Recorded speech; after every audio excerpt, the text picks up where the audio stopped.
Hey everyone, welcome back to our channel. Today, let us journey together on how to create a video game character with OpenArt. So, let us begin.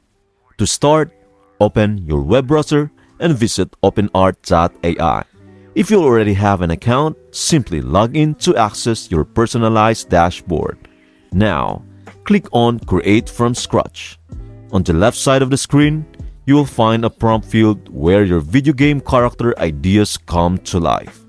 For example, envision crafting an ugly ogre with gray-green pack skin inspired by Dark Souls, Unreal Engine 5 3D render, black background, disgruntled. Feel free to add a unique twist using a negative prompt. Once your prompt is set, just click Create. Now, witness the magic of OpenArt in action. And lo and behold, your video game character masterpiece is ready. Click on the image to explore its intricate details.